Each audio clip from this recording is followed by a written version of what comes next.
It is Thursday, November 16th, 2023, and that means it is the day for me to make all of my picks for who is going to win each and every game of Week 11 of the NFL season. I can't believe we're already this far into it. Last week, I absolutely got decimated, finishing out at 5-9 on the week, putting me at 29-28 on the season at this point in time. We're going to look to have a better week this week with these predictions coming your way right now. Let's get into it.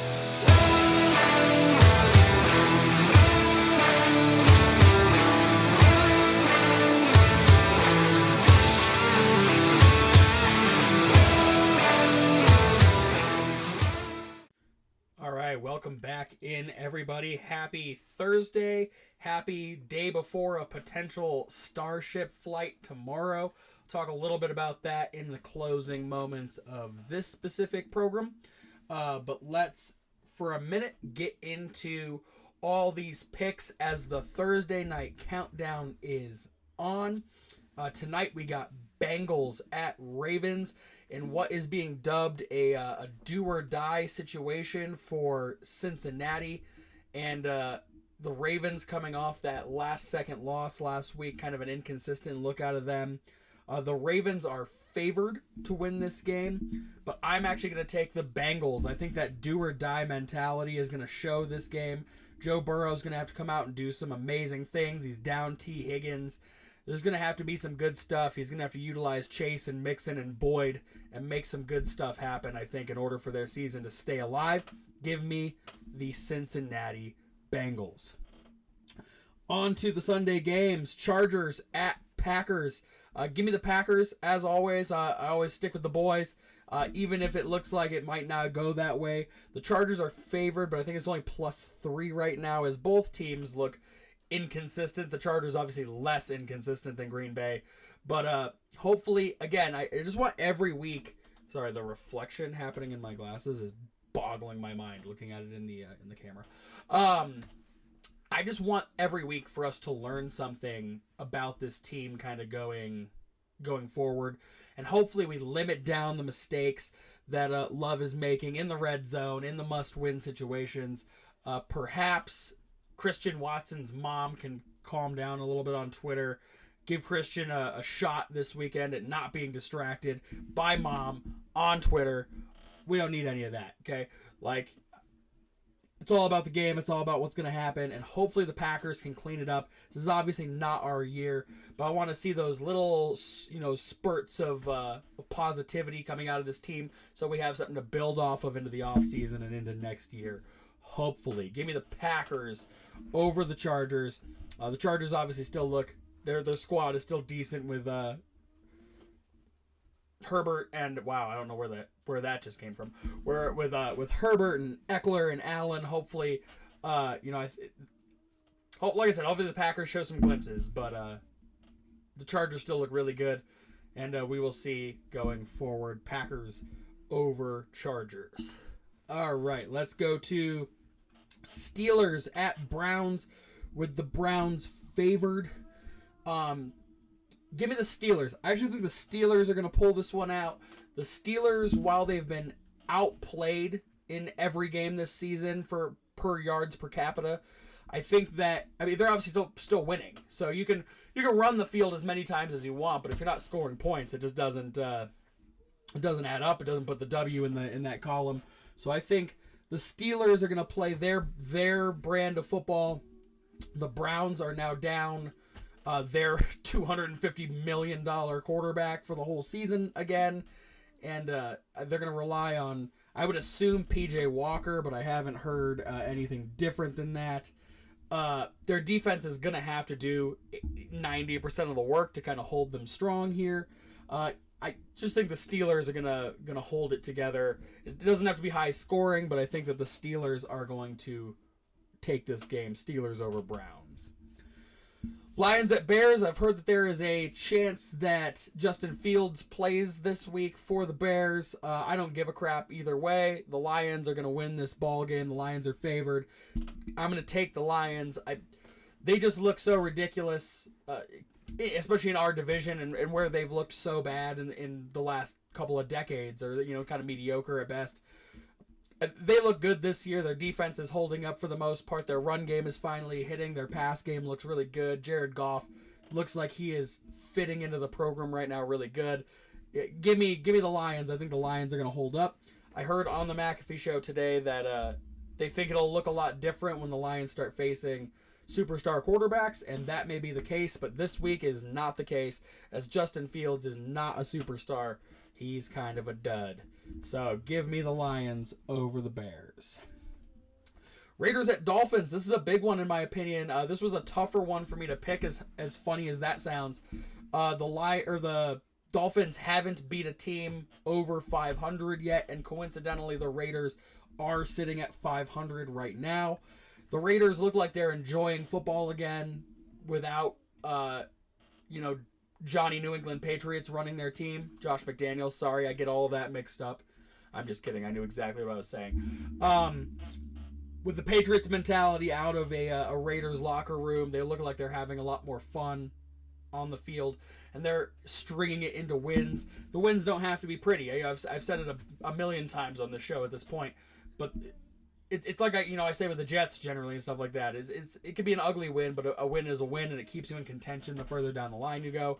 So this one's tough, right? Because the Dolphins have done really good against teams under 500, really bad against teams over 500. These guys are sitting at 500.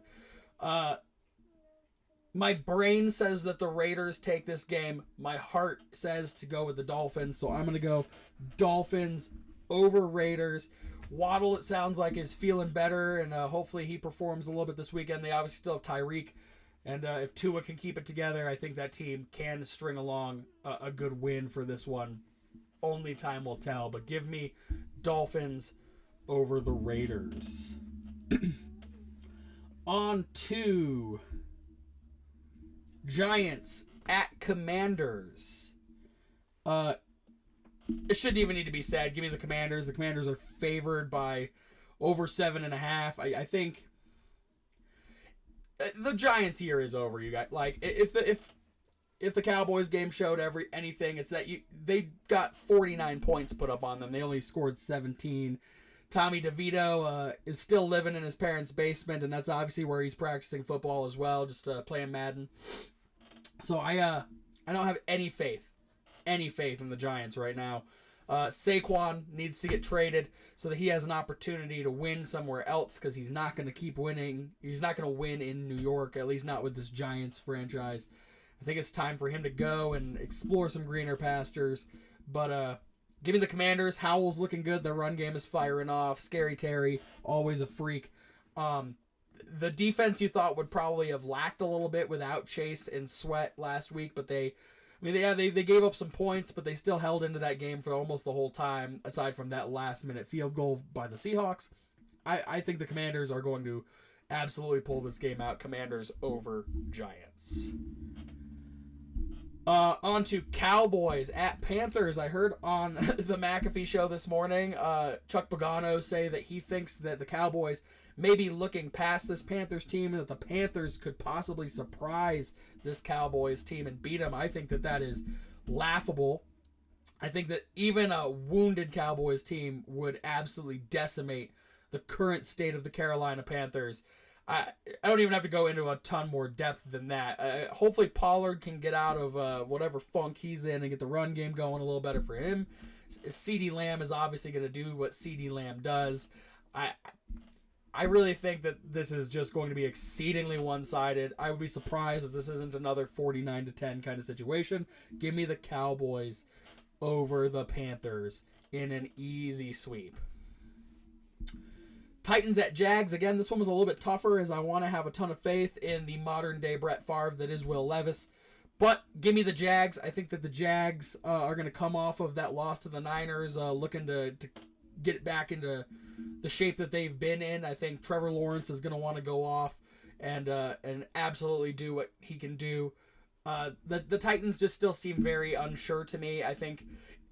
Last week we talked about it on the Takeaway show. This week, you can't have Derrick Henry only rush the ball 8 times. King Henry is all about running the ball. You need to get that run game going. That opens up the play action for Levis to get that ball to guys like D-Hop. I think that if they can get going, they have an absolute possibility of beating this Jaguars team. But I think this week, coming off of such a brutal loss to the 49ers, Jacksonville is going to be looking for some revenge, and they're going to take it all out on this Tennessee Titans team. Give me Jacksonville over Tennessee. On to Cardinals at Texans. The return of Kyler Murray gave them a dub, even though Kyler didn't score a passing touchdown. But I do think that the Texans are going to win this game. Give me the Texans over the Cardinals. Texans are favored. I love what C.J. Stroud is doing right now. He looks amazing. He's still in that MVP conversation. He's really coming into it as a rookie. At this point in the season, he's looking really, really good. I like the weapons that they have between Dell, and if Collins can get going, a lot of times that works out. Schultz I saw was questionable the last time I checked, but I haven't seen at this point in time. I don't think it matters either way. I think the Texans, I don't think this is going to be quite easy work. I think that these teams are going to have a firefight with each other, but give me the Texans over the Cardinals. On to Bucks at 49ers. Give me the 49ers. This one I do think is going to be a little bit easier. I think that the Bucks looked all right last week, picking up a win, but the 49ers came out of that bye week with some fire, and I think they are going to look to carry that into this week and just beat up on the Bucks at home in San Francisco. Brock Purdy is bringing the Brock Party back. He's going to absolutely crush it, I think, this week. And with Debo and C-Mac, Kittle actually went off last week, which is impressive. Of course, I benched him because he's been absolutely terrible for me this season. But if they can get all their weapons going, on top of having a defense with a line that consists of Bosa and Chase Young, that team looks ridiculous. They're going to do what they normally do, and they're going to make this late season push to the playoffs, and we will see how they can handle the postseason when that time comes.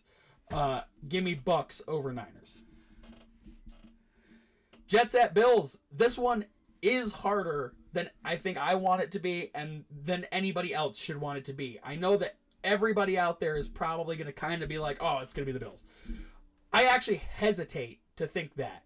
It's not even the fact that I do like the Jets right now, and not even like how they're playing. I like their structure a little bit. I like the hope, obviously, of Aaron Rodgers getting to play at some point this season, though he said this week that if the Jets fall out of contention, that he will likely not do that. That would depend, or it would change what happens with his rehab so far. The Bills have fallen apart. We're not talking Super Bowl for the Bills this year. We're not talking Super Bowl at all. Right now we're talking about if they can win games. If their style of football is still what we thought it was last season and the season before. If that game with Kansas City and the coin toss has single-handedly destroyed the momentum of their franchise. This is nuts. They have 12 men on the field for a game-closing field goal. And had they had 11, he misses that field goal. He missed the first one. They win that game. They're making mistakes. They're making it was week 10. You can't be making those mistakes at this point. And those mistakes resulted in the firing of Ken Dorsey. And I've heard that their defensive coordinator has already kind of pre-resigned, saying that in the offseason he will respectfully part ways with Sean McDermott and the Buffalo Bills. That team is going to rebuild in the front office, in the coaching area.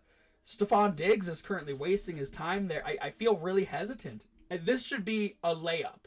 I should be able to do what everybody else is probably doing out there and say, I think the Bills are going to beat this lackluster Jets team. I don't feel that way. I think this might be a good tune-up to see if the Jets have any potential left in the tank. I think that with how scrappy and crappy the Buffalo Bills have looked right now, this game can show whether or not the Jets can play a decent team. I will say the Bills are decent, but they're not what they were. Give me the Jets over the Bills. I think that this is the week. This is the week that's make or break for Zach Wilson. This is the week that's make or break for Robert Saleh up in the in the coaching. I think that this is make or break for Josh Allen, for Stephon Diggs, for Sean McDermott. This game, which should be a crappy one-sided blowout, is going to actually be a game that I think determines a lot of what happens in their front offices and in their depth chart going forward for both squads. I don't think you bench Josh Allen and stuff like that. Obviously, he's one of the better quarterbacks in the league when he can get his head straight. But I think that you still start to question the weapons around him and their structure. When you have Stephon Diggs on your team, but Kincaid is your number one receiver and he is a rookie tight end, I'm amazed that Stephon Diggs hasn't Antonio Brown at this point. Trayvon Diggs posted on Twitter that he needs to leave. What is happening in Buffalo? I got family up there. Yo, what is happening in Buffalo? It's ridiculous. This should have been an easy Bills over Jets. It's not.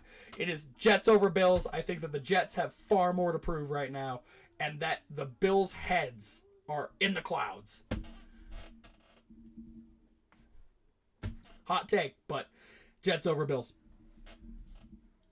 Let's go to Seahawks at Rams. This one it's down to like the Seahawks are only favored by -1.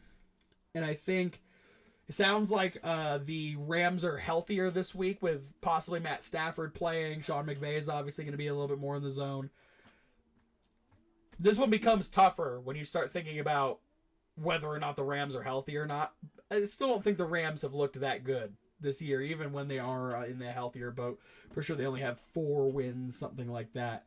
But, give me the Seahawks. The Seahawks still feel scrappy to me. They still feel like if Geno can get it together, start hitting the targets. Again, when you have DK Metcalf and Tyler Lockett on the same team, it blows my mind that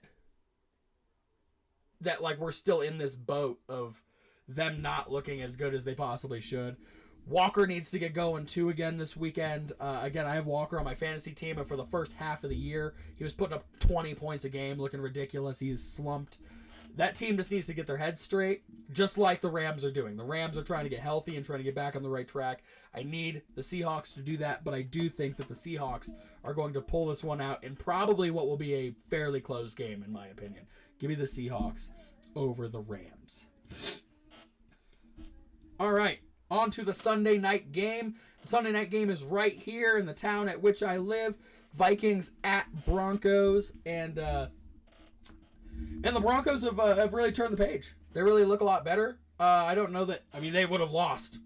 They would have lost that game with Buffalo for not having the 12 men on the field, but they're doing exactly what I said earlier in the show and in a million times before that. They're stringing together wins. Whether or not they're pretty or not doesn't matter. They're stringing together wins, and you got to put credit where credit is due on that. I'm still gonna take the Vikings. Okay, and it's not just because I really don't like the Broncos. Okay, I don't. I've been very clear about that on this program for a long time. I don't like the Broncos, but I like what the Pasternaut is doing.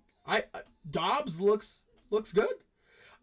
Last week to me was the determining factor, right? If the first week he gets lucky and he has, the coach in his ear just like giving him all this information before the 15-second cutoff and all this stuff, you kind of get the beginner's luck on it. But he still looked good last week too, and that team has rallied around him. They're picking up dubs without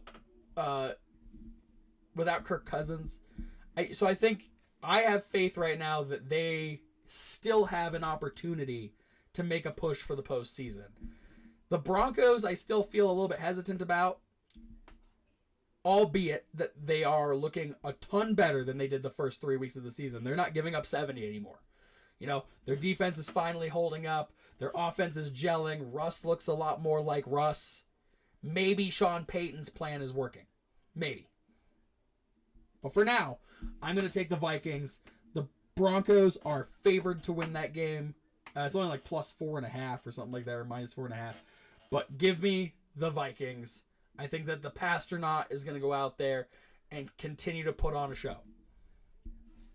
It's entertaining football, at least. So we're going to give him that. Vikings over Broncos. On to the Monday night game. Eagles at Chiefs. Chiefs coming off of a bye week. I think Eagles were on a bye as well, actually. The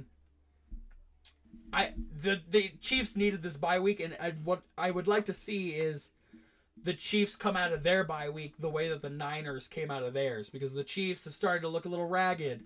That loss to the Broncos, again, albeit the flu game for Patrick Mahomes, I think that they still have some stuff in the tank if they can just clear their head and get back into it. Patrick Mahomes has said that he has the best defense in football. Well, I don't think that at the moment. I think that you could argue that Cleveland's defense is better. You could argue that the Niners' defense is better. You could argue that the Cowboys' defense is better. I think they do have a defense that is getting them to the wins. Ugly or not, it doesn't matter. They're getting them to the wins. The Eagles at 8-1 or whatever still look absolutely vicious. Their defense obviously holds up really good. The Hurts to A.J. Brown connection is obviously still there. Dallas Goedert is projected to be out for 3 to 4 weeks at this point in time. So they're going to be down a little bit in that tight end position, but their run game with Swift has started to look a lot better too. It's going to be tough. It's going to be tough on either side of the ball because arguably these are two of the best teams in football. I don't know that they're both the two best teams. Like, obviously the Eagles' record says that they're the best, but I would argue, are they going to be the best against somebody like a Baltimore team who looks really good? If this Chiefs team comes out at 100%, are they going to look good against this Chiefs team? The Eagles also have Dallas again in a couple weeks. That's going to be ridiculous because, like I said, the Cowboys are starting to tune back up again. And that will still be one of those make-or-break games for me as to whether or not the Cowboys are legit. Just like I said the first time, and they held their own. Can they right the wrongs next time? Back to the Chiefs, though, does the Swift curse hold here? Does Taylor not showing up to this game, because I assume she's not. I think I heard she's in like Argentina for her tour out of the country or whatever. But does the curse hold true, and does Travis Kelce bust? And if Travis Kelce busts, does that continue to make this team just look lackluster? Because like Pacheco can only do so much. McCole hasn't done very great things since he's been back. They need to straighten up their stuff a little bit, I think. But the Chiefs are favored, and I'm going to put my pick and my faith this week in the hands of Patty Mahomes, and I'm going to go Chiefs over Eagles. I think that there's a chance that this kind of turns the page for the Eagles' momentum for the year and for the Chiefs' momentum for the year, because the Chiefs were starting to look rusty. Now I think they have a shot at looking like a good football team again coming out of the bye week. That's what I think. Give me Chiefs over Eagles. All right, guys, that wraps up the picks for this week. As always, we will talk next Tuesday on Takeaway Tuesday about the results of all the games and what that means for how my picks went and what that means for my record, which currently sits at 29-28 on the season. I don't like being that close to 500, only doing this 4 weeks out of the year. But I think comparatively to a lot of other people, I make a lot of hot picks, a lot of hot takes where I think that there's the chance the underdog can pull it out. Stuff like the Jets and stuff like that always kind of comes back to bite me in the butt. But I'm willing to take those chances. And for me, it makes watching the game more interesting, too. To sometimes cheer for the underdog in the situation makes those games a lot more interesting to watch. So again, join me on Takeaway Tuesday next week so we can go over all of these results. In the meantime, I will be going live right here on YouTube at 5:30 in the morning Mountain Time tomorrow. That is 6:30 Central Time. For the potential launch of Starship from Starbase in Boca Chica, Texas. Now that all the FAA licenses and stuff have gone through, they are projecting a launch tomorrow. If it scrubs tomorrow, we start to run into some weird gray area where there's a potential for a postponement and stuff like that till after Thanksgiving, essentially. But We'll cross those bridges when we get to them. Until then, just know that 5:30 tomorrow morning, I will be going live right here to talk Starship and give you all of my commentary. I unfortunately have gone through the YouTube guidelines. I cannot put up other people's live streams of the actual physical launch, but I will be here to give my commentary of the situation as we go through the countdown to get to T0 to hopefully light the candle and get that ship off the pad. Only time will tell, but I'm really excited, you guys. I hope you can tell. There's a chance I don't sleep at all tonight, and I come into tomorrow just tired and ready to go, ready to watch this thing go. So that'll be all for today, guys. Please remember to do more than simply exist and come with me into the Uncharted. I will see you guys bright and early tomorrow morning. See you later.